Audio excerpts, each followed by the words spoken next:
যে আমরা মুক্তিযোদ্ধা কোটার বিরোধিতা কিনা। অনেকেই আমাদেরকে এইভাবে ফিঙ্গার পয়েন্ট করা হয়েছে যে এই আন্দোলনটা শুধুমাত্র মুক্তিযোদ্ধা কোটার বিরোধিতার জন্য হচ্ছে আন্দোলনটা করা হচ্ছে। আমরা স্পষ্ট করতে চাই এই আন্দোলন মুক্তিযুদ্ধ কোটার বিরোধিতা না। মুক্তিযুদ্ধ যারা করেছে তারা আমাদের জাতির শ্রেষ্ঠ সন্তান। আমাদের জাতির শ্রেষ্ঠ সন্তানদের জন্য যে কোনো ধরনের রিওয়ার্ড সরকার থেকে যেটা দেওয়া হবে, আমরা একজন সচেতন নাগরিক হিসাবে যে বাংলাদেশকে ধারণ করে, যে বাংলাদেশকে বিশ্বাস করে, যে বাংলাদেশকে ভালোবাসে, যে বাংলাদেশকে ওন করে, সে কখনো মুক্তিযুদ্ধের প্রশ্নে এবং মুক্তিযোদ্ধাদের অবদানের প্রশ্নে সে কখনোই আঙুল তুলতে পারে না। আর যারা আঙুল তুলে তাদেরকে আমরা বাংলাদেশের শত্রু হিসেবে চিহ্নিত করতে চাই।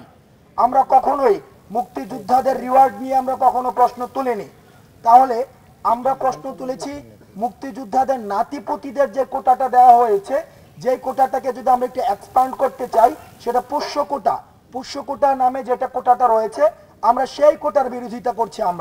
আমরা মুক্তিযোদ্ধাদের যে প্রাপ্ত বা বর্তমানে যে সুবিধাগুলো রয়েছে, সেই সুবিধাগুলোকে প্রয়োজনে যদি কর্তৃপক্ষ মনে করে থাকে, নীতি নির্ধারক যদি মনে করে থাকে, সেই সুযোগ সুবিধার যে পরিধি রয়েছে সেটা চাইলে বিস্তৃত করলে আমরা সেটাকে স্বাগত জানাবো। আমরা সাধারণ জনগণ সেটাকে স্বাগত জানাবে। কিন্তু মুক্তিযোদ্ধাদের যে নাতিপুতিদের যে কোটা রয়েছে, আমরা সেই কোটার বিরোধিতা করছি। ন্যূনতম পর্যায়ে বলতে আমাদের একটা বিষয়, আমরা যখন এই আন্দোলনটা শুরু করেছি, এই আন্দোলনটা এখন গণমানুষের আন্দোলনে পরিণত হয়েছে। অভিভাবকরা সেখানে সংহতি জানাচ্ছে, কৃষক সংহতি জানাচ্ছে, শ্রমিক সংহতি জানাচ্ছে, আমাদের রেমিটেন্স যোদ্ধারা সংহতি জানাচ্ছে। কারণ সবাই নিশ্চিত হতে চায় তাদের সন্তানদের তারা যে উদ্দেশ্যে পড়াশোনা করাতে চাচ্ছে, তারা যেন পড়াশোনা শেষে একটা নিরাপদ কর্মসংস্থান নিশ্চিত করতে পারে। এই নিরাপদ কর্মসংস্থানের জায়গা থেকে তারা দেখেছে যে কোটা একটি বাধা, সেই জায়গায় কোটাকে তারা একটি সমস্যা হিসেবে চিহ্নিত করেছে। দ্বিতীয়ত যে জায়গাটি রয়েছে, বাংলাদেশের যে সচেতন মহল রয়েছে, এই সচেতন মহল মেধাভিত্তিক স্মার্ট বাংলাদেশ এবং বর্তমান একবিংশ শতাব্দীর বিশ্বমানের বাংলাদেশ গড়ার ক্ষেত্রে মেধাকে একটি সমস্যা হিসেবে চিহ্নিত করেছে। তৃতীয়ত আমরা দেখেছি গত 2 দিন আগে বুয়েটের শিক্ষক সমিতি একটি বিবৃতি দিয়েছে যে কোটা পদ্ধতিতে যদি বুয়েটে সেখানে হচ্ছে শিক্ষার্থীকে ভর্তি করা হয়, তাহলে বুয়েটের স্ট্যান্ডার্ড ফল করার সম্ভাবনা রয়েছে। এই জায়গা থেকে আমরা নিশ্চিত হতে পারি যারা সচেতন মহল রয়েছে, যারা হচ্ছে বাংলাদেশ নিয়ে ভাবেন, যারা নীতি নির্ধারণী পরিষদের সাথে রয়েছেন, আমরা বিশ্বাস করতে চাই তারাও বিশ্বাস করেন কোটা যখন মেধাকে অতিক্রম করে যায়, তারাও বাংলাদেশের স্ট্যান্ডার্ড ফল করার তারাও সন্দেহ করেন এবং সেটা নিয়ে দুশ্চিন্তা করেন। সেই জায়গা থেকে কোটারতে কাদেরকে অন্তর্ভুক্ত করা যায়, আমরা নীতি নির্ধারকদের সাথে কথা বলেছি, আমরা স্টেক হোল্ডারদের সাথে কথা বলেছি, আমরা শিক্ষক পর্যায়ের মানুষদের সাথে কথা বলেছি, আইনজ্ঞদের সাথে কথা বলেছি। আমরা আপনাদের মিডিয়াতে যারা ছিলেন, মিডিয়া কর্মীদের রিপোর্টগুলিকে আমরা পর্যালোচনা করেছি।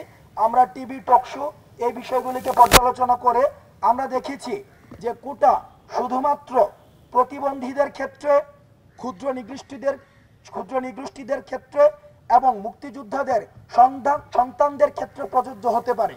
অর্থাৎ এই 3 ক্ষেত্র ছাড়া আর যে কোটা রয়েছে, সেই কোটাগুলোকে অযৌক্তিক এবং বৈষম্যমূলক হিসেবে বিবেচিত করা হচ্ছে।